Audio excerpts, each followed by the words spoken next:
Welcome to the continued podcast adventures of three opinionated guys with mics and too much free time. Strong enough to stop a speeding movie rumor, more powerful than a bad comic book event, able to waste hours of time asking stupid questions to people who have better things to do. It's Dave, Ben, and John. It's Superhero Speak.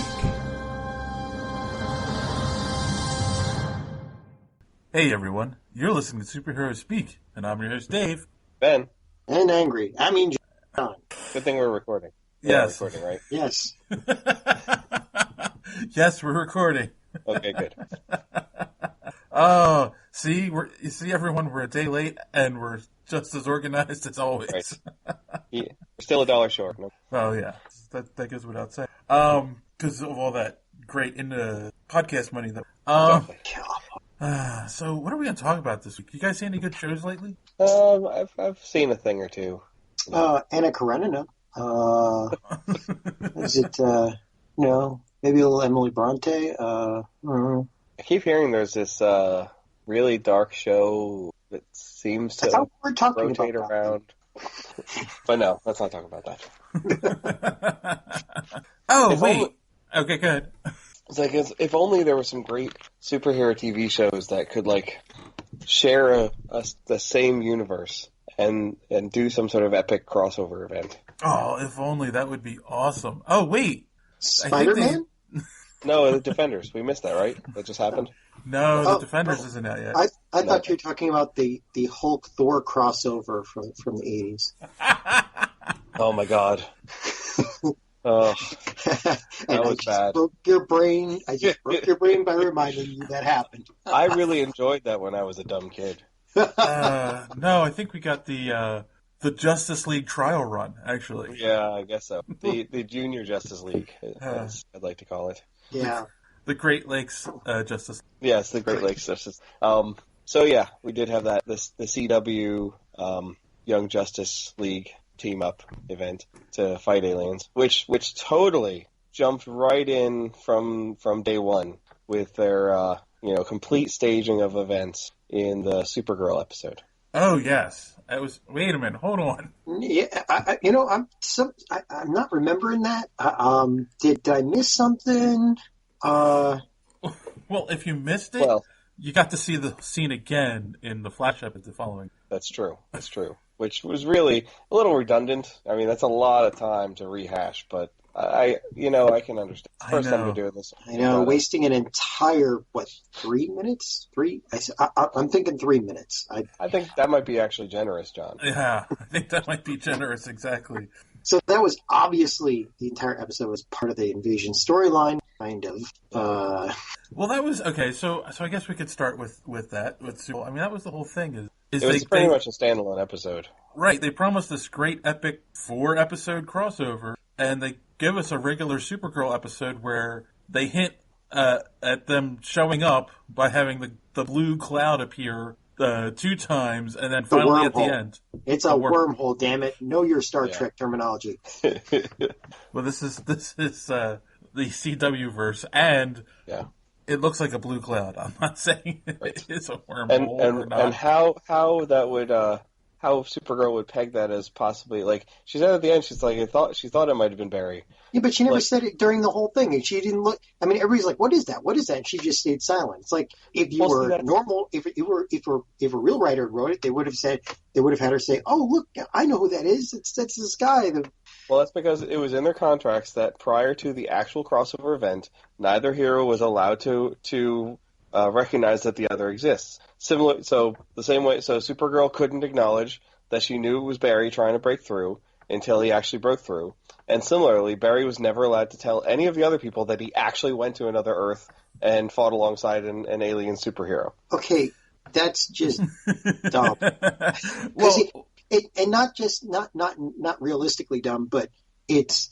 I mean, when you're telling the story and you have those kinds of stipulations, you can't. There's no way you can limbo under that stick low enough to not make it look bad. Yeah. But no, I mean that was one of my initial little things that I'm gonna pick nits. That's what I do.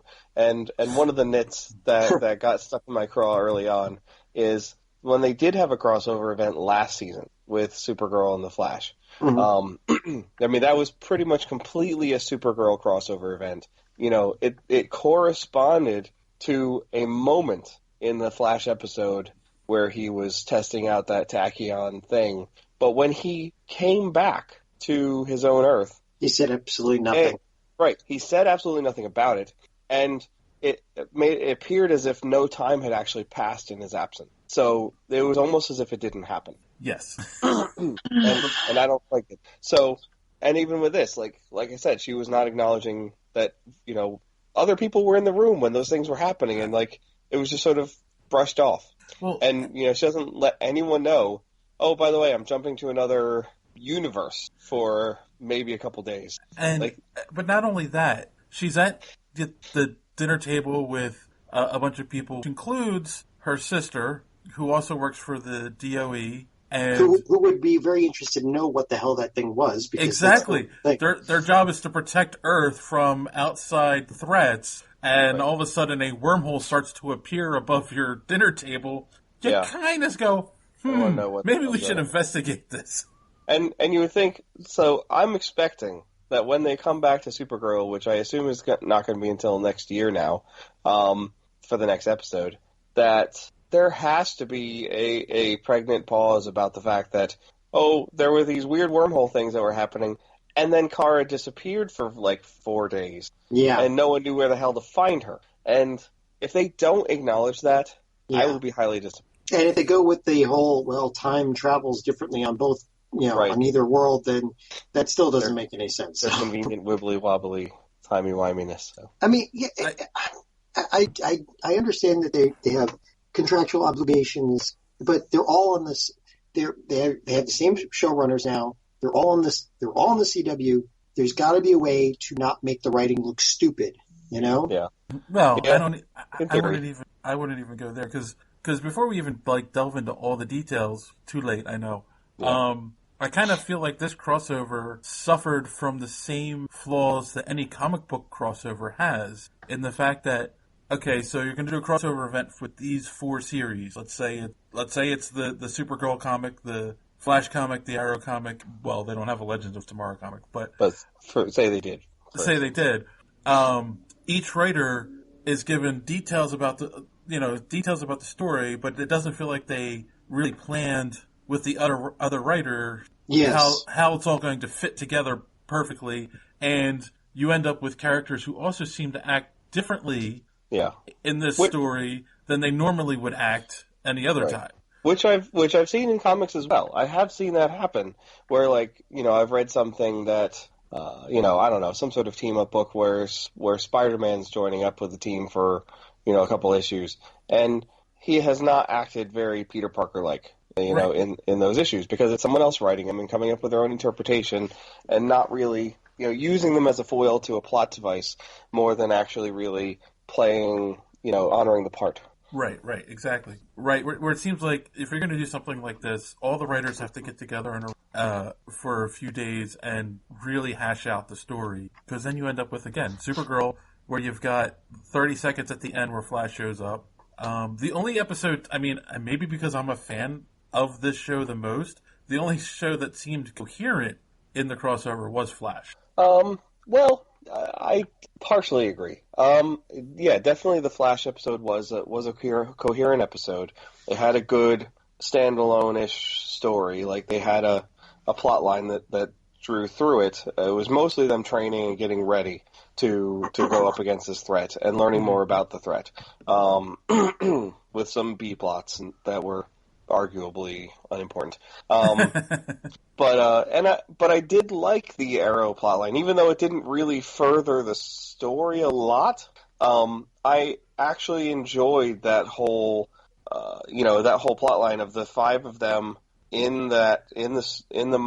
basically in this immersion mind control thing where they're in this simulation where they had completely different lives, and essentially sort of an ideal version of their lives, where all the people that, deaths that they were mourning were resurrected, and Ollie is getting married, and no one ever, and his parents are both alive, and all that sort of stuff. And Diggle is the Green Arrow, which was weird, but it also saved them a hell of a lot of money on special effects. True. But I enjoyed the story of it because it was a good growth arc for those characters. It was poorly justified in the end. In that, like, they came up with this whole Deus Ex Machina of it, that they were trying to understand, they were reading their subconscious while keeping their conscious minds busy. They were trying to steal information from their brains about metahumans. Seemed kind of thready to me, but whatever. I'll let it slide. Well, that's the whole thing. It kind of felt like the Arrow writers took an opportunity to go, oh, well, let's write a good emotional arc storyline for the characters and figure out a way to separate it from what's actually going on with the invasion storyline. Look, wait a minute. How does that fit in with the rest of the thing? Right, and it goes right back to what you said, where the writers were obviously, look, you've got these characters. Here are your miniatures. Figure out what you're going to do with them. Although I have one thing to say so one of my theories at the end of this had been that part of the reason we did not see all of the heroes utilized throughout all of the episodes, like you didn't see, the Arrow B team was conspicuously absent in both the Flash show and the Legends show. Somehow Firestorm just completely ceased to exist in the Arrow episode. There was those types of, and like half the Legends didn't show up until the third day. So there was, and I sort of had this justification in the back of my head that maybe there's budgetary reasons that they, didn't include them, so they didn't have to pay the actors for those days or something like that, or whatever. But you'll look at the Arrow episode where they did bring in, the Arrowettes. The quiver, if you will, of heroes. They also had huge array of cameos of previous members of the cast. Like they had all the what do you call it? They had the Oliver's parents and Malcolm, they had Laura Lance back, and they had Tommy, and they had Merlin, who barely hasn't really been on the show this season so far. A whole bunch of people in the cast in that episode. That had to be a more expensive episode as far as personnel is concerned. Right, exactly. So, and they brought in all the other stars that had really nothing to do with the invasion storyline. Right. And they didn't have to do that. They could have used the money to actually make the invasion storyline. Yeah. Well, it probably offset the cost of the work. I mean, and not that we don't appreciate that storyline, but they could have done that storyline anytime during the season. They didn't have to do it during this huge event that we're supposed to get all excited about. Right, and like you have that storyline going under glass, as it were, and yet you've got, like you said, the B team going around trying to get. They don't ever. To me, I don't remember hearing a real rational explanation of why they were going after that tech from the what's her face, the android. Well, I think they were trying to figure out a way to hone in on where they beam them up to, and so they could find them to locate them. That's right. Which they did eventually do. They were located them and found that they were off planet and in a ship. That's right. It was a power converter. That's right. Right. Yeah. Which is why they ended up sending the Wave Rider to intercept them when they were fleeing from the... Because hacking alien tech is still a matter of just installing viruses on. Absolutely. Because the entire universe uses Linux, right? Yep. As long as you've got the right power converter, you turn anything. Yeah, and they're all standardized in USB, so we're good. Right. I mean, honestly, you could just get that girl from Jurassic Park, and she could handle it. Well, of course. Well, it is a universal serial bus, so everyone is using it. Clearly, it's a standard that would have eventually the galaxy came around to. Yes. Yeah. And also, too, right, because speaking of characters showing up and disappearing randomly, so Speedy was in the Flash episode, and then she's in the Arrow episode. Obviously, she's one of the ones that's captured. Although only in a small bit for an episode, but yeah, she was there. But then she disappeared in the next one. Right, and then at the end of the episode, she kind of wanted to stay in the fake world, but then realized, oh no, I can't stay here. I've got to go and help the world and be a hero, and then, I'm not going to help it in the last fight. Yeah, that did seem kind of counterintuitive. Although it was interesting that they had that seemingly like the way she said it suggested that she knew like since very early on that this was all a simulation. That like she figured it out before any of the rest of them did. Right. She didn't care to do anything about it because she thought this is better. So yeah, kind of like the Matrix. Yeah.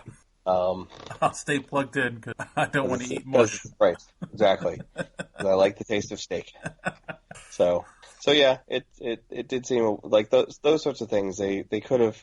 I assume that these episodes were essentially all written together, or at least like. It doesn't seem like it though. It really yeah, doesn't. Some of those types of things definitely belie that there was some siloing, and that I think takes away from it in the end. Yeah, can we talk about the Supergirl problem? Okay. So, you've got Supergirl, so you already have a problem because unless the invaders are going to pull out a big old hunk of kryptonite, you've got the writers have got the same problem that they've had for the last 90 years with Superman. So, but you have this huge global invasion, and you have a Supergirl. So there's plenty to keep her busy, plenty of action that you can have with her, while the other heroes that can be killed by one hit with any of their weapons. Yeah. Can do sneaky stuff and little one-offs. There's plenty that the writers could have done with this. Instead, if you have Oliver telling Kara, I'm really not feeling it for the aliens right now, so you sit this one out. I'm like, okay, you've got your heavy hitter, and because your feelings are hurt, you're going to tell her to stand down? Are you kidding me? You're basically, because Supergirl is essentially your Will Smith in this, and, he can fly around and not get shot down. So, you use that and figure out, be subversive with everything else. Well, right, because, I kind of feel like the writers didn't know what to do with Supergirl in this episode. In parts of it, yeah. She definitely was underutilized in many parts of it. I mean, she was the bully to train them in the first half of the first episode. I'm sorry, the second episode. And then she gets mind controlled. Right. Well, of course. Well, that was the later part of that same episode. Same episode. And then, she didn't really do much in the Arrow episode. No, she was basically like a tank sidekick that for Wild Dog to be suspicious of. Yeah, which was another unnecessary little. I mean, okay, geez, even in like My Little Pony, it takes at least 25 minutes to resolve a problem like that, but these guys finished it in like 4 seconds. Yeah, it's like I don't like aliens. Wham, wham. Oh, you saved my life. I like aliens now. Really. And then in the Legends episode, they used her as the other super series. Right. Yeah. And honestly, this is a problem that bugs me often in these types of shows. Both Flash and Supergirl. They're in these fights where they can't seem to move fast enough to handle all of these, when there's multiple enemies that are strong, that they can get overwhelmed. But when it's something where they literally have to run halfway across the country in a matter of minutes, no problem. Wait, hold on in the end, though. Hold on the end. That's going to be a special. We don't want to talk about that yet, but let's save that. There's plenty of other stuff. No, but I mean, and just so the listeners know, we know that there are lots of constraints that are put on these things by all different forces. You've got the show, the people who are in charge of each individual show. You've got contracts for the actors that tell us how much screen time they're supposed to have. You've got siloed writers. You've got the writers who want to do different things. There's just so much. It was good. I mean, it was good. We liked it. I mean, I liked it. Yeah, I enjoyed it too. It's hard not to nitpick at it because there were a lot of small oversights and larger oversights. Do you guys think maybe it would have been a little better if it was a standalone 2-hour special? I don't know. See, I think for one, they had a marketing problem. If they didn't spin it as a 4-night crossover event, that I knew going into Supergirl not to expect that episode to be a crossover episode. I had that spoiled for me before I started watching it. So that being the case, I was able to enjoy it as a standalone Supergirl episode. But all of the hype that they gave on the channel, on the CW itself and their own promotional commercials made it seem like this was a 4-night event. Right. And that, I think, was a failure of marketing, because I think a lot of people were disappointed when they watched that and it's like, well, shit, this is not a crossover event. This is just Supergirl and Flash shows up at the end. Yeah. So with that, I think it was a promotional issue. I don't have it did serve the purpose that I think that they wanted it to serve. The big thing that they try to do with these types of things, the reason that crossover events happen, it isn't necessarily because they want to get all the characters together. They don't care. I mean, yeah, we like that. But it's cross-marketing. It's making people who only watch Flash familiar with the characters from these other 3 shows, and people who only watch Supergirl, same sort of thing. It's spreading the love across and trying to up viewership of these other shows that don't have as many views. So I think in that respect, I think it can do what they wanted it to do. I think you will possibly see, people who enjoyed this event, and I'm sure there are lots of people that did, who might have only been watching 1 or 2 of these shows, may continue watching all 4 of the shows going forward. That's possible. I can see that. I don't know. See, my only thing is, again, with them only showing Flash and Cisco only showing up at the end of and you weren't a Supergirl fan, but you were watching it because of the crossover, you may have been you might have felt cheated, but I think. Right. I think that was, and again, I chalk that up to the marketing choices. Yeah. Well, okay. it's basically the same thing you get. It's funny, like they're doing the same thing they do in the comics.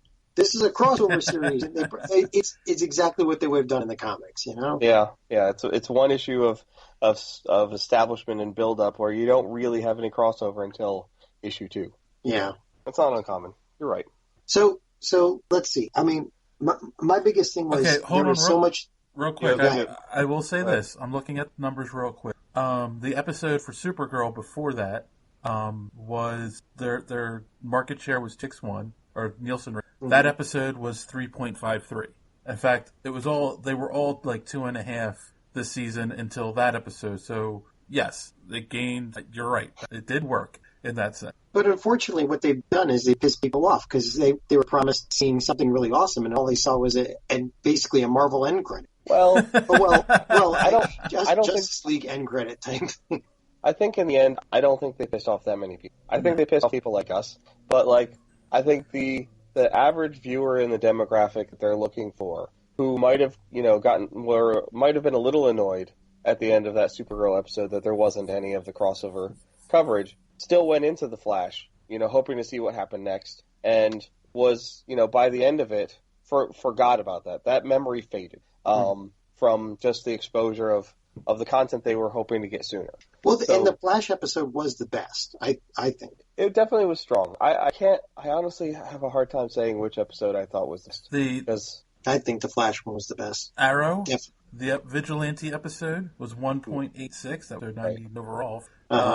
Which is interesting. That was the 100th episode of Arrow, by the way. A lot of times shows hyped that, but they didn't because of the crossover. Well, but they also didn't do anything special for it either. Right, and they promoted it a little bit, but not strongly. And honestly, it wasn't hugely I saw the episode. I didn't think it was all that spectacular.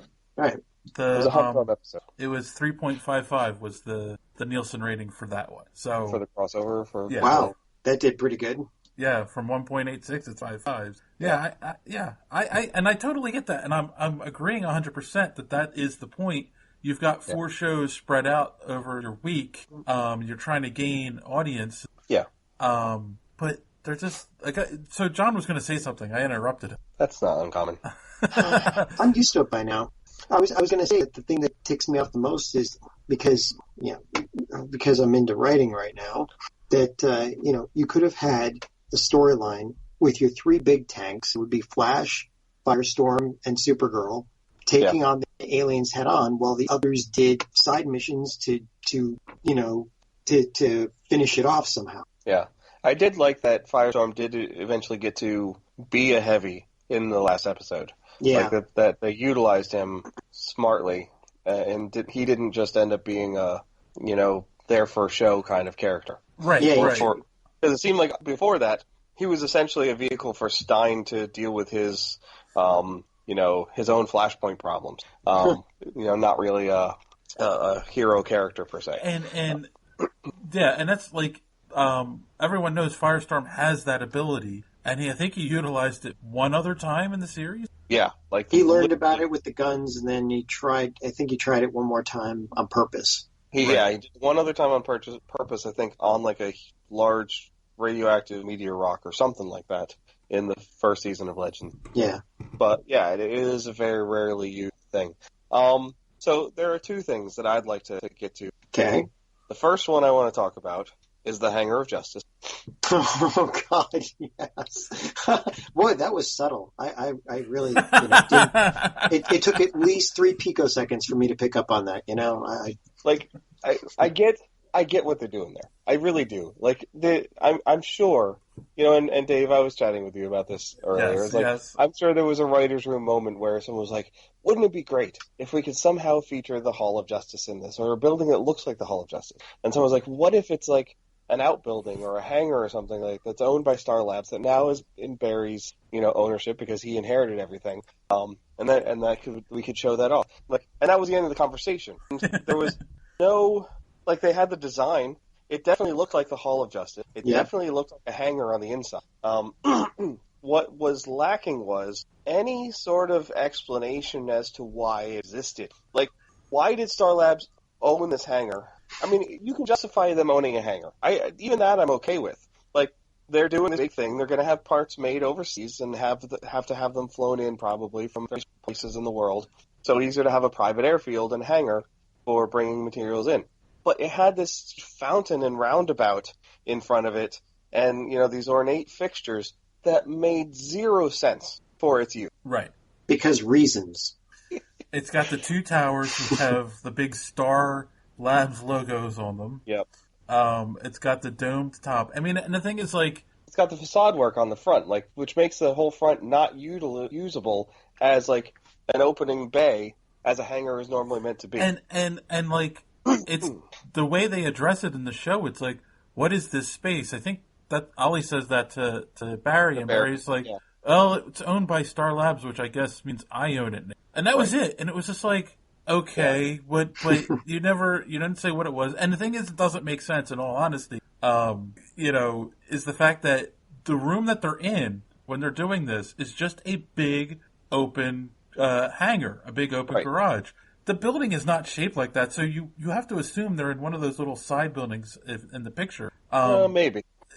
What else is in that big building? That could be the Hall of Justice, but at least have an office space. You're just in a room. It felt weird, and they have trailers in there for them to go in, as opposed to offices. Yeah. Well, just wait till the next season when they're saying, "Oh, you know what? I think we actually have a space station up there. Let's go there." Yeah, the Star Labs satellite. Yes, which just happens to be a space station, a large one. Yep. But yeah, I throw out an idea of why I think how they could have justified. And it would have made sense because, of course, they're not going. Maybe now they'll hear this, and maybe they'll. Because we know that the Star Labs that exist because of Eobard Thawne, right? Because of his alterations to Barry's timeline. Oh, you think he built that on purpose like that? Yes, I think he knew that. Ooh, okay. Which is a very bootstrap paradox type situation. Which brings me into my second issue. Okay, before you get to the paradox, I will point something out. Yeah. In the new 52 storyline in DC, I'm not sure, and I'm sure there are DC fans out there that'll be screaming at their computers right now.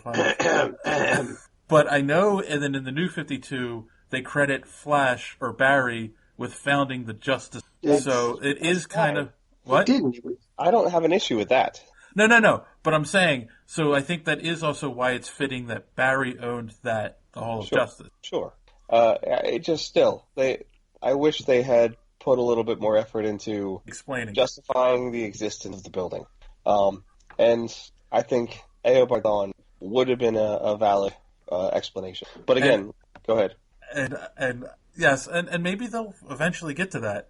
But I'm going to say this: if we're going to get into paradoxes around time travel, we're going to be here for the rest of the night. So go ahead, Richard. So we're going long, people. We're going long. I will try to summarize it as best as I can. So generally speaking, I've explained this a few times to people recently. There are a couple different schools of thought on time travel. There's causal loops, which is like Doctor Who, where everything, like, you can't really change the timeline. You just experience it. You don't have to experience it in order, but everything is sort of fixed. And there are certain points that are really fixed, and then other things, little things can change, but by and large, the whole timeline is set in a certain direction. Right. So that type of closed causal loop, Doctor Who works that way, and like the movie Looper and 12 Monkeys both work that way. Then there's the alternate where you can bifurcate the timeline with changes, like that you can sort of make a change to the future or to the present by going to the past, either in ways where it's paradox tolerant or ways where it's not. This one kind of skirts between those two. They can't seem to decide how paradox tolerant the Flash DC universe is. In some, it will not let paradoxes happen, in some examples. In others, they can happen and it's just fine.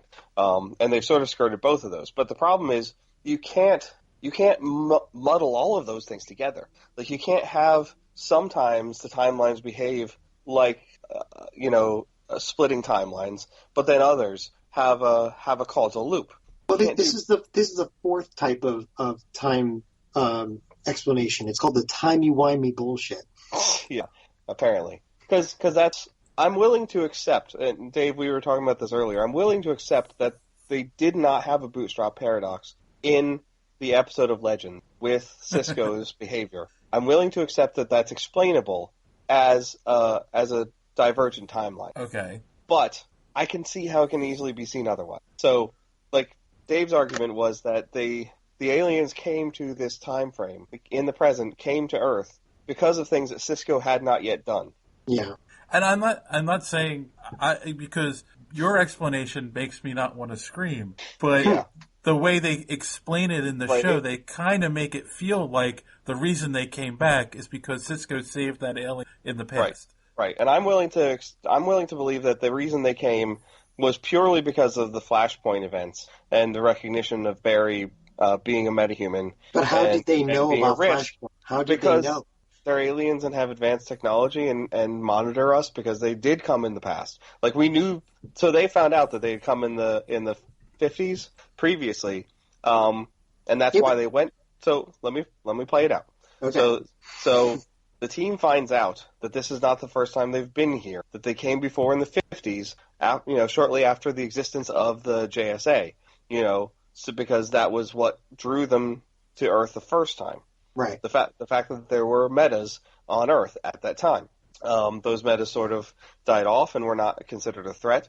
But now Barry is back and actually changing timelines, which maybe there's ways to measure those effects from afar, or they've left certain things in place to help track those things from the last time they were there. So that's why they were coming to Earth in the present day. Now, as a result, Cisco and the Legends team go back in time, see that battle that they saw play out previously, save that one alien from being experimented on, and then end up coming back to a present where he knows them and has a message for them. But in which case he hasn't really changed the current timeline anyway, because in both timelines they came back for the metahuman. Right, and that's my point. That's my argument, is that his going to the past and changing things in the past isn't the reason that they were in the present in the first place. So essentially that goes along with the Doctor Who time travel theory, where the main event of them coming didn't change, only a minor detail. Essentially. Well, it goes along with the general Flash principle of time travel, where events bifurcate, but this was a minor bifurcation, so it's not creating a paradox. As far as we... So, and speaking of time traveling and paradoxes and all this fun stuff, so here's a question it's been rattling around in my head. They Well, there's revealed nothing in there. That's why it rattles. God, I can't stop it. Okay, go ahead. Oh my God! Score one for O'Grady. Yeah. So in the episode, in the Flash episode, they finally reveal what the message was that Barry sends from the future to the Legends. Right. Which is basically him saying, "Don't trust me." Yes, Good job, Barry. I've messed with the timeline, which affects all of you. So don't trust me. Go ahead. I don't know. I think it bothered me. Yes. I didn't really like that part of the story arc. I didn't think it was necessary. I didn't think this whole story had to be about Barry coming to terms with what he did in Flashpoint and everyone else coming to terms with what he did as well. I didn't think that had to be the crux of this story. I did like the only parts of it that I did enjoy. I like the fact that Ollie stood by him through all of it. Like, he was, never wavered or questioned. Like, look, these things happen. Yes, it's, you've made mistakes, but we all make mistakes. What you do next is all that matters. Right.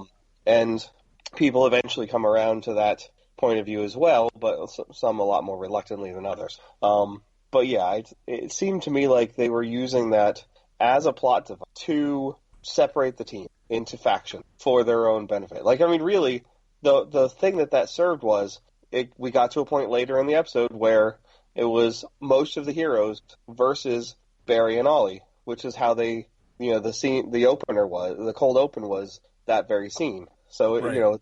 it was a, I don't know. It felt like a cheap plot device for that purpose. But that's the thing, and that's what is really bothering me about it, is the fact that if you really look at it, you could sit there and say, well, that message was a cheap plot device to do that.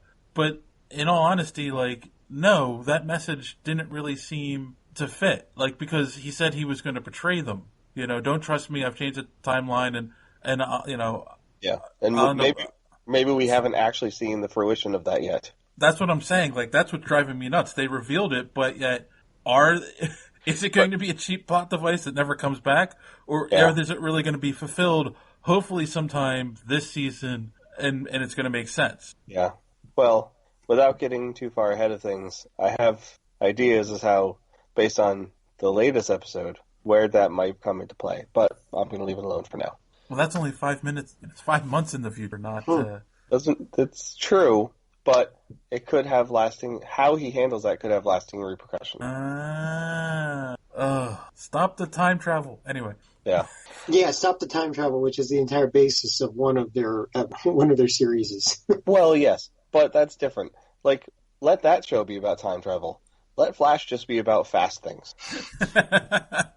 This is true. Every one of his enemies has to be a speedster. They can't. They got to come up with better ways. Look, just make it more about metahuman. I mean, yes, Barry has to have a growth path. I get that, and he has to have struggles, but it doesn't always have to be about what's messed up with the timeline and what future events he has to try to avoid, or what past events he still feels guilty about, and all that. Like, it can be something else. Yeah, we're not always worrying about the timeline, and look how messed up our lives are. Right. Barry needs to be mindful. He needs to live in the present. I'd love to be able to have to worry about the timeline. That would be hellishly easier than what we have to deal with in real life. They're wise words that maybe an older Flash can say to him. Perhaps. If only there was one of those around. Yes. Yeah, shut up, pay more attention to your wife. Oh, now I've got a daughter. Oh, wait. Okay, there you go. And wait, hold on. And there's another one there's another paradox that's bothering me, because they made it so clear that Stein did that to himself and it wasn't part of Flashpoint. And I understand that she's probably older than Barry, so it wouldn't make sense for it to be part of Flashpoint. Right. But, go ahead. I think it was a direct impact of things that Stein did. I think he's right in how he's attributing why it happened and how it happened. It was from his own influence on his own timeline. However, I can't really fault him for that, because whereas the one instance, the first where he came across himself, he kind of had to interact because they were the time travelers in that moment. But the second time, this season when he interacted with himself, They were chasing other people. There were other actors at play. They were already altering the timeline. Damien Dark was doing things in that time frame that didn't fit with the history of events that were supposed to have unfolded. And because of that, that's the reason that Stein had to interact, because young Stein was someplace where he wasn't supposed to have been, where he didn't initially wasn't someplace that Stein remembered being, because of Damien Dark. And because of that, I don't see Stein having a daughter as actually being Stein's fault. I see it as Damien Dark's fault, which actually it's really Reverse Flash's fault, because he's the one who's time traveling him around and helping him with his endeavors. Right. But that also brings me the how time differences affect the heroes and people. Mm-hmm. You know, like Flash changes time, comes back to the present, and everyone is like, yeah, no, this is how it's always been, except for the Flash, you know, and he never has his memories replaced, you know. Yeah, that is an inconsistent. Yeah. They did at the beginning of this season with the Flashpoint episode, where he was losing his memories and getting replaced with the new timeline. So then he goes and, quote-unquote, resets the timeline, except he still remembers it all. He remembers both timelines, except what the real timeline, quote unquote, is now. Yeah. And they don't show him getting his memories replaced. Wait, but how come they were getting replaced in the premiere? Right.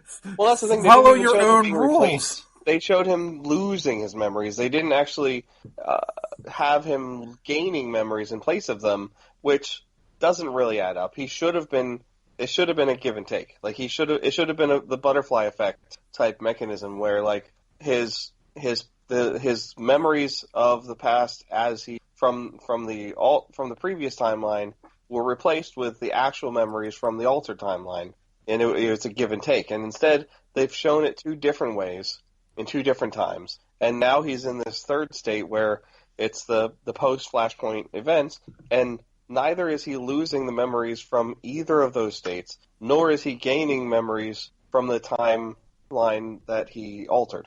Right, and yet, now on Legends of Tomorrow, we have Stein gaining the memories of his daughter, a la Barry Allen in the Flashpoint episode, and no one else is being affected. And I understand they wouldn't have had interactions with his daughter, except when him and Jackson combine, they share one mind. Yeah, so Jackson would be experiencing those as well. Exactly. Well, there are things you can do about that because, you know, they're constantly in the time stream, and that's kind of a accepted trope that if you're constantly in the time stream, you kind of gain the ability to remember all timelines, and change timelines don't quite affect you. But I think he was in the time stream when he was gaining them. Well, screw it. Timey-wimey crap. And then how does that affect? And then how does that affect the current timeline in the Flash's universe, right? Because apparently Caitlin knows Stein's daughter, yet that change happened after Flashpoint. So this is technically a fourth timeline that's been injected. Yeah, well, it essentially underwrit the Flashpoint timeline. The ripple effect wasn't enough to change anything else significant, apparently. Well, if they change it one more time, they'll probably meet Marty McFly. So, you know, you'll see a flying DeLorean in the background of one of the scenes. I mean, my question is... Maybe it's because he had a daughter, that time that Barry runs to get a pizza and brings it to Stein's house in last season, he had to get 2 pizzas because his daughter was there. And you know, butterfly wings, Dante dies. So it's Stein's fault, not Barry's fault. Exactly. All right, I like that. All right, so let's get back to the. All right, so tell you what, let's do this. We all agreed that the first episode, Supergirl, was kind of it was misrepresented. It was not a crossover. Yes. Yeah. All right. So the second one, what did you think of the second one? Now, in the second one, let's go over what I mean. The second one had, well, they all got brainwashed, but basically, you had a lot of action with all of the heroes, and you had them meeting Supergirl. Yeah.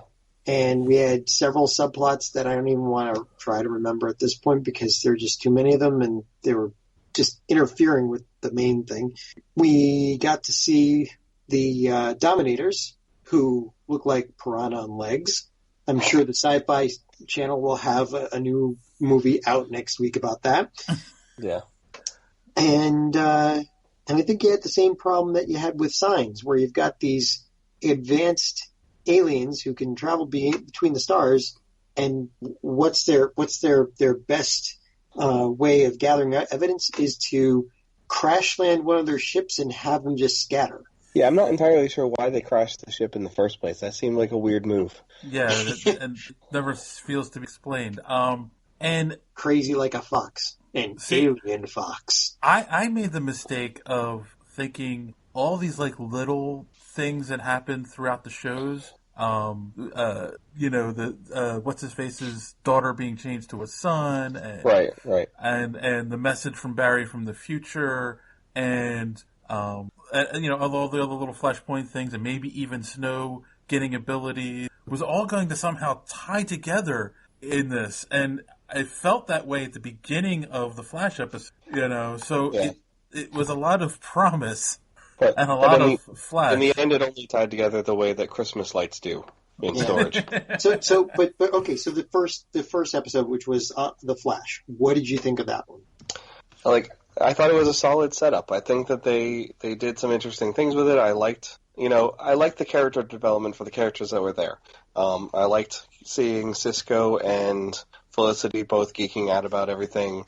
I liked the action and that they were strategizing, trying to come up with plans on how they were going to deal with this stuff, finding out information about these aliens that were coming there.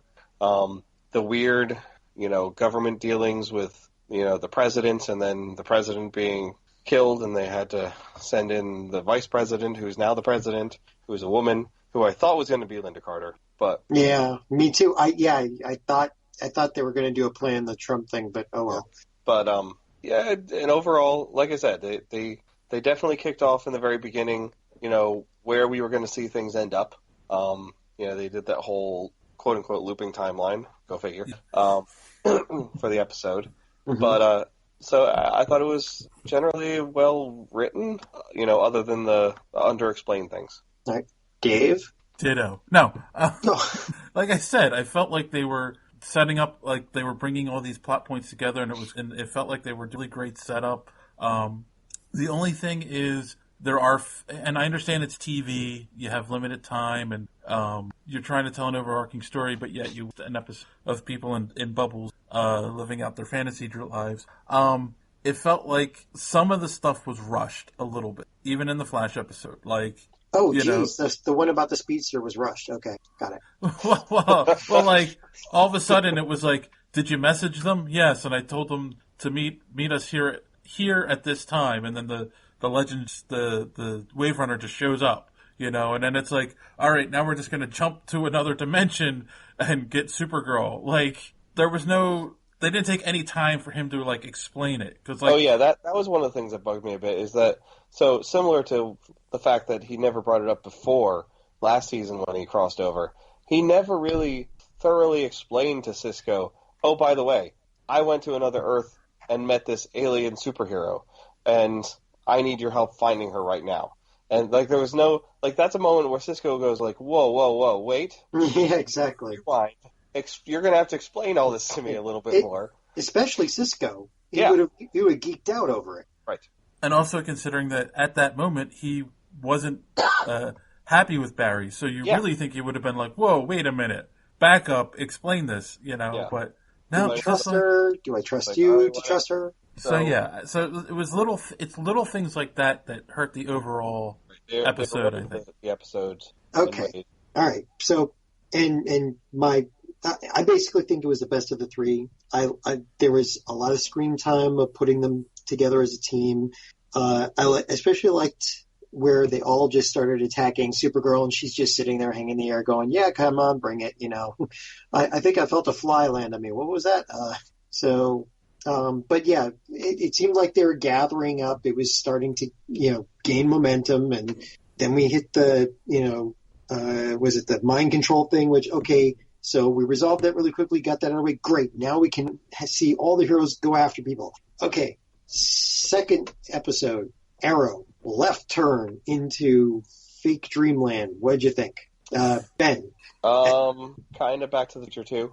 You know, similar left turn. That it's a sort of, I liked it. I'll give you that. I enjoyed the story. I liked the whole alternate reality for Ollie and his team. I enjoyed seeing that play itself out and what that would be like. But just because I miss some of those characters. But at the same time, it felt unnecessary to the story to spend as much time as they did on it. It seemed like an excuse to do that sort of thing for those characters to have growth moments, and give the B team something to do while they were captured. So it seemed like stretching to me. Like it seemed like they didn't need it for the story to be cohesive. Okay. Dave? I kind of think, strange left turn. I think one of the ways you really could have looked at this is like, okay, so let's forget Supergirl because it was only the 30-second intro into the storyline. So then if you say you got 3 episodes, you really could have looked at it as a 3-act play, and the second act could have been Arrow. And a lot of times that's your darker of your stories. Like that's where something bad happens. There's a turning point with a character or something. And it just kind of feels like, well, we have this story we want to tell about the characters' emotions, so we'll trap them in a bubble and we'll have the B team going to try to get a power converter so we can locate them and save them. But yeah, so it's like, to me, like the potential could have been, oh, let's save that message from Barry to be revealed at the end of the first episode, and now there's a split in the team, and the aliens start, doing some real damage because the team can't agree on something. But no, they just decided to do a weird left turn. Yeah. It's also one of the things that bugged me in general, and I've mentioned this already, but like for instance, they brought in the quiver of Arrow sidekicks, but Artemis, our Black Canary 2.0, was conspicuously absent, and there was no explanation as to why.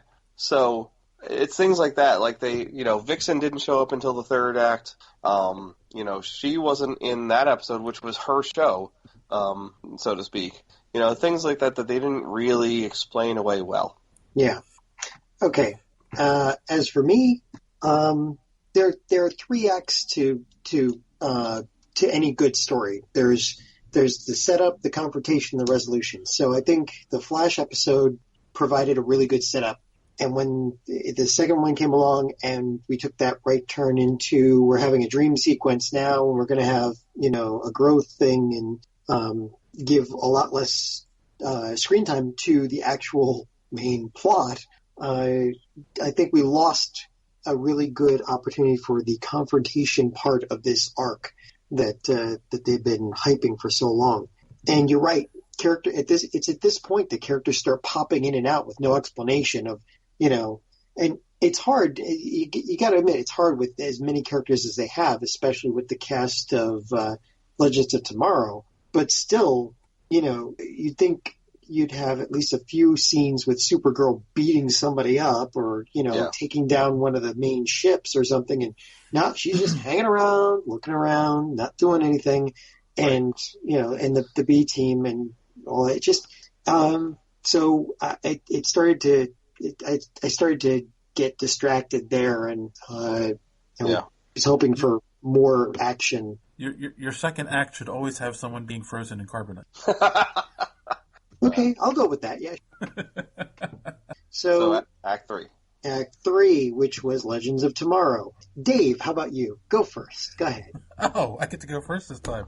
It's fun when John takes charge. Well, it's only your show, I mean. No, it's all of our show. We've talked about this before. I know, but I don't want to get the hose again. Yeah. So it's Legends of Tomorrow. So there has to be time travel in the episode. That's the first thing. So it's like, oh, they came here in the 50s. We need to go back to the 50s to get one of them. Because there are plenty of aliens around now to try to capture. Yep. But then instead they accidentally go to 1886 and their ship gets stuck. and they become blacksmiths.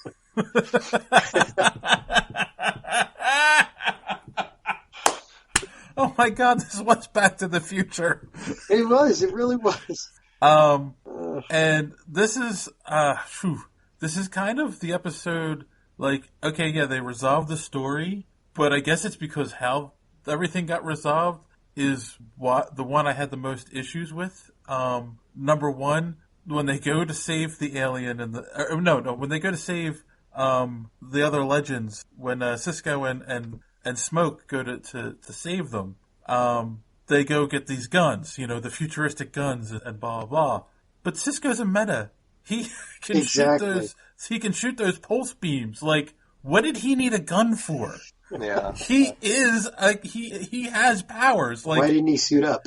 They didn't think it. The writers who were involved didn't think of that at the time.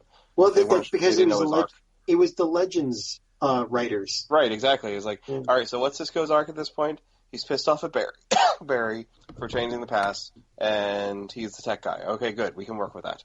Well, none of the meta stuff sort of got across in the script handoff. Yeah, well, you know what they missed? They cut the scene out just before that where he's running around yelling at Smoke, "Where's my super suit?" And the other issue I had, maybe you guys can disagree with this. I kind of felt the whole thing with Stein creating a nanobot or nanotechnology thing that causes the aliens extreme pain, I kind of felt was against his character. I didn't think that would be something he would want to do. You know? As a doctor, he should do no harm kind of thing? Right. That kind of thing. He's not that kind of doctor, though. No, I know he's a physicist. Caitlin should have been against it, but she's got sort of hot and cold flashes these days.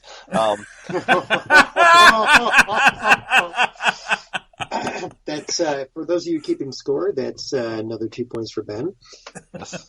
But so yeah, and I agree, Dave, with your points. I think it was a weird choice. I think they, because it is kind of I don't see how this really resolves the problem, because in my mind, a logical conclusion to all this should have been diplomatic.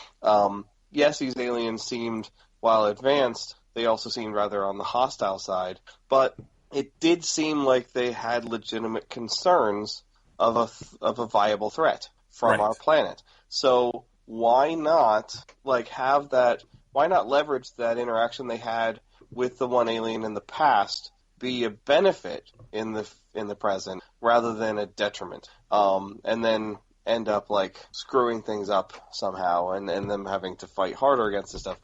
My thinking is, yes, they did make them tuck tail and run, but what's to say they're not gonna come back with a larger fleet 6 months from now? That's exactly what I was thinking. All you did was piss them off and make them leave for a little bit until they figure out how to get past what you just did. Right. You just made them scared and upset and justified in why they were coming in the first place. So it does seem a little bit a weird strategy.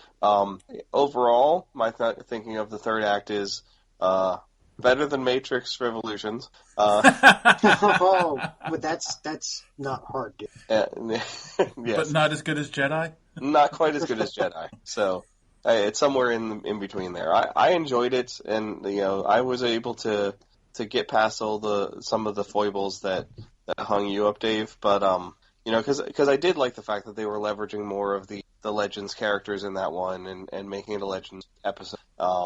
And overall, I was okay with it. I don't think it was the best episode of the three, but I enjoyed it just as much as Flash. And I enjoyed a lot of the denouement, a lot of the climax, resolute type stuff. Okay, yeah, I will say that. As I said to you earlier, I believe the whole thing was a setup for the one joke, and yeah, the whole thing was set up so Brandon Routh could say, "She looks like my cousin." Yeah, that's the thing though. He said it just after Felicity said she looks kind of like me, and then he says she looks a lot like my cousin, which yes, I get as a joke to the fact that he played Superman, but it also is kind of a joke. Is they clearly don't belong together. If he's essentially saying that this person that they know looks like his cousin, which also looks like his ex-fiance, essentially. Right. Okay. And we've taken a right turn into Hillbilly Land now. Right. And but I do think, the one thing that came out of it is, oh, well, now Supergirl can come back and forth as she pleases. Yes. And communicate with everyone. And Because reasons. Wow. yeah. Well, I mean, they have the technology to communicate with Wells on Earth too, so why not, right? I guess so. It wasn't pocket size, but yes, they did have a means. So I guess it was pre-established that they could figure that out. Yeah. But it does seem convenient that it comes in the form factor of this tiny little ring, metal thing that she can put in her pocket. Yeah, they're kind of pushing the abilities of the technology of that time. Well, once Cisco figured out how to do it on a large scale, then he could just miniaturized it. Ooh. Right. He's not Ant-Man. Yeah. No, but he has the Atom to help him. Yes, exactly. I guess that's true. So, my turn. As far as I'm concerned, let's go over this. Like you said, so first, the only possible answer that could have finished this properly is, like you said, diplomatic, because there are literally a billion ways the aliens could, do what they need to do. If they need to exterminate the Earth, easy. Reroute one of the large asteroids from the Kuiper Belt to take us out. Drop a bioweapon, have it just, shoot it at us at a couple of million miles an hour and wipe us out before we even know something's coming. There are just so many ways they could take us out. So the answer of let's make something that gives them literally a pain in the neck. It doesn't. I mean, and they're thinking again. The writers again. There are so many constraints based on the budget and the fact that it's a TV show and all that. But it's the signs. It's like you've got these advanced aliens, and what are they doing? They're attacking us hand to hand. Yeah. Hello? Well, admittedly, they have pretty powerful hands. Yeah, but that doesn't matter. I mean, okay, you go to think of normal evolution. Okay, fine, they're great hand to hand, but they're also great hand to hand against each other. So they would have developed some way of having a gun or something that would have affected each other, which means that they would have had something pretty powerful and might have even kept Supergirl at bay. Right. You'd think they wouldn't come and land and run around weaponless and naked to fight against us as a species. Yes, and as the nostalgia critic said in his Signs review, they would have understood that, they wouldn't have been there and been afraid of something stupid like wood that, is the only thing they can't get through is a wooden door or something like that.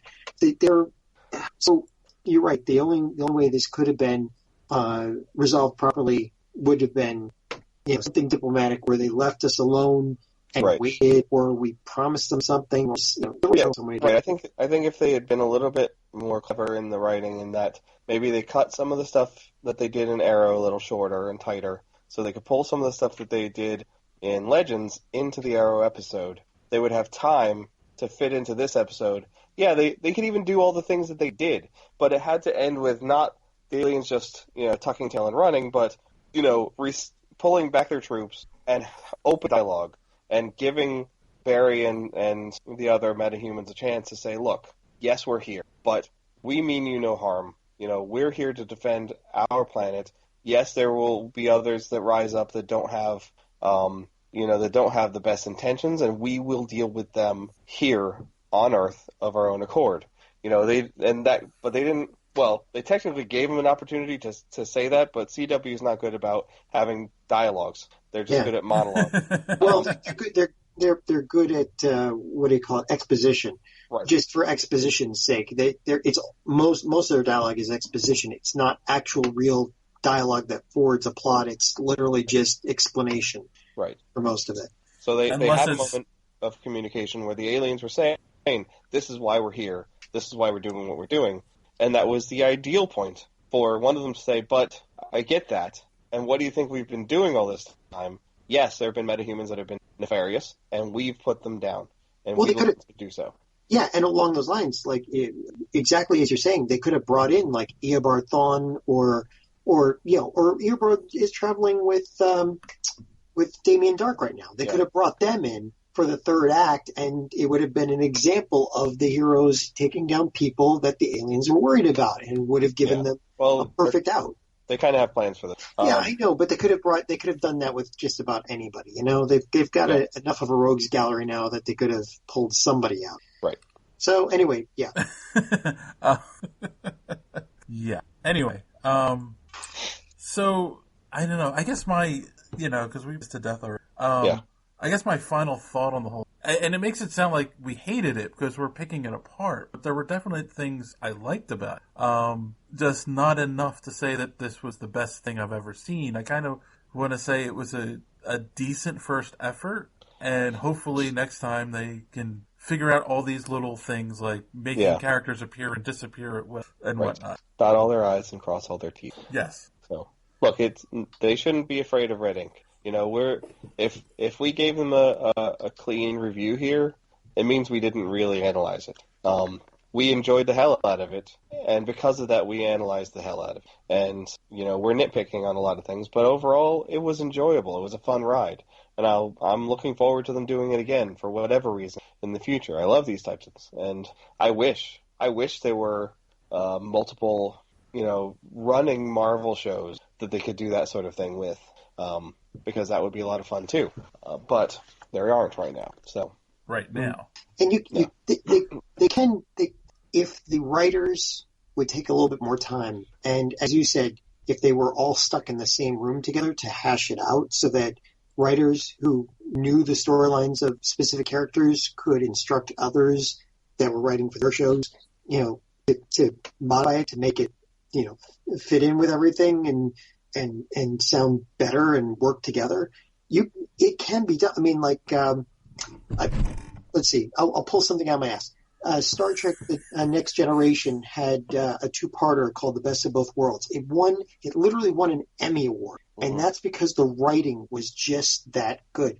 You can have good writing, even with the constraints of it being a TV show and the budget and all that.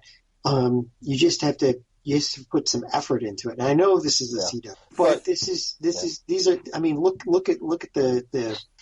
Imagine if they had done a much better job at the writing with the viewership they got here, they would have doubled that the next time. You know, right? Right now, it's going to be they could hype it for an entire year at this point, and we'll all be like, well, we saw the last one, it was okay. I'll watch it probably or later, but you know. It's not going to be like, oh my God, get popcorn. I'm going to be here for 3 hours when it starts because I can't wait to see it. Is that what you do every week? No. That's only reserved for certain like, Doctor Who. Or Lucifer. Oh. And don't Doctor Who. Doctor Who, Joe. All right, I'll just pray for Lucifer. So, I would like it to be good again. That would be nice. All right. So, I think that's a good place to wrap it up for you guys. I agree. We're going to do capes. Oh, yeah, I guess we could give it capes. It's a TV show. I guess we could. Well, it's 4 TV shows, so in one. Yeah. It's kind of hard to. Are we reviewing them as a ball of timey-wimey stuff? And there were actual capes in this too, so there were some. Well, at least one. There was at least one. Yes. All right. So. According to what's his face, it was a skirt, not a cape, but you know. Okay, so you go first, then John. All right. Again, the first episode was nothing more than an after credits scene. The second was really good and got me excited. Third one made me go, wait, what? Where? And then the third one was like, oh God, they did that. So it's like someone you met on Tinder. I'm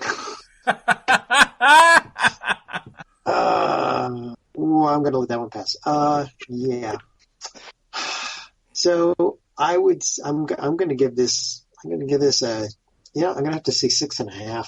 I mean, it's watchable, as in, one is I wouldn't ever watch it again, and I'd probably delete the series from my recordings, Gotham, but, and 5 being, yeah, definitely watch it, but, okay, and 10 being sit there with the popcorn for 2 days before, but, I have to give it a 6.5 because I'll be interested to see the next one if they have another 4 series crossover, but I'm not going to get excited no matter what the hype is at this point because they've proven that it's just going to be. It's not going to be great. It'll just be. That's it for me. Okay. Benjamin?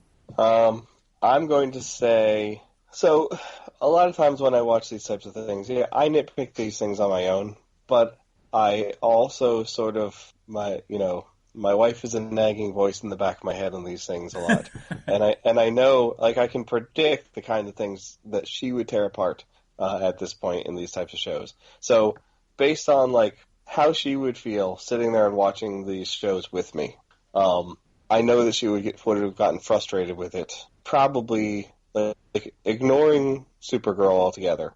She might have made it through through the episode of Flash, gotten annoyed or confused in the middle of it, but before the middle of Arrow, and gotten frustrated with Legends of Tomorrow. So, with those thoughts in mind, as much as I enjoyed the ride, I don't think I can give it more than 5.5 capes. Wow. I thought I was going low. Okay. But, okay. All right. So in a world where 1 cape is Gotham Yes. and 10 capes is maybe Westworld, which I know you guys aren't watching. Right. I am, Keep in actually. mind, I got hung up on the Hangar of Justice as soon as it showed up. So Yeah. I'm two episodes behind, but I'll give you Westworld as 10. Okay. Okay. I'm with Ben. I'm gonna have to say 5.5. Overall, just because, yes, I love all of these shows and I enjoy the ride every week and I am good at suspension of disbelief. But again, in a world where we have shows like Westworld and Mr. Robot and Black Mirror, where you have really good writing on TV. Plus, it's a world where we do have Daredevil and Luke Cage on Netflix and Jessica Jones. Right, and these are shows we would give 8s and 9s to every single episode for the most part. Right. So it's again, good first effort. Clean up your act, and we'll say next time, hopefully you guys will get to a 7. Yeah. Because I don't think a CW show is ever going to get higher than that, writing-wise. It's a CW. It's the CW. It is a CW. I would say you're right. I don't think any episode in any of these shows, in any of their seasons, has exceeded a 7. But that's the big problem. We say, okay, well, it's a CW. They don't have to have the writers follow the same CW format for these shows. They just don't. They can gain an entire other audience of people, of the intelligent geeks out there, and we are legion.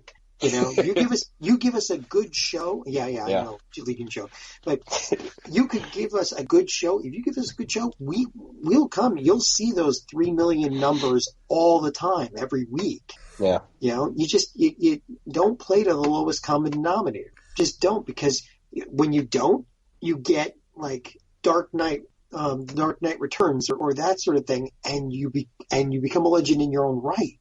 Yeah. Right. Well, given again that all of the shows, looking at their numbers, had their highest ratings on these 4 episodes, it's definitely going to happen again. It's not. It's not a question of is it going to happen. It's a question of when are they going to. Yeah. So. Yeah. It's similar to like the DC movies that were horrible. They still made enough money to continue to justify making more of them. But that's the problem. It's what do they call that thing? There's economies of scale. Yeah. There's so many people now that they only need to get enough people to justify making another one, and not a good. Yeah. Right. Exactly. So on that note, actually, before we wrap it up this week, remind all of our listeners out in podcast land, internet land, to check out our Patreon. It's patreon.com/. We actually have some content up there right now, like for exclusive for people who sign up. Patrons, that's it, thank you. At the $5 and above level, and we're going to do our best to at least have 1 to 2, at least 1, hopefully 2 bonus things every month for our patrons going forward. And, anyone at the $3 level will have access to the episodes going forward before anyone else. So basically it means I'm going to post them there first. So that's, check it out. That's definitely going to be material for you guys. And we may consider adding higher levels where you get to pick the flavor of brandy that John drinks. Ooh, I'm all for that. But well, actually, I also- at our highest level, Yeah. which is $10 a month, you will get access to our super secret Slack channel where you can be a producer of this podcast, meaning any ideas that you suggest will be discussed and talked about on this show. Awesome. I think we're giving them too much power, but Perhaps.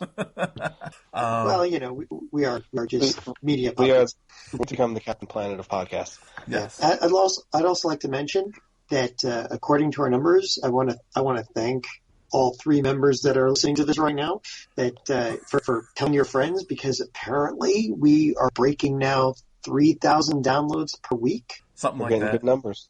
Yeah. Yeah, the number we've got 2 weeks in a row that are over 3,000 now. Awesome. Yes. We are The here. subliminal messaging must be working. Oh, You like us? We're intelligent. oh, they're not going to believe that last one. You're handsome, and everybody likes you. There you go.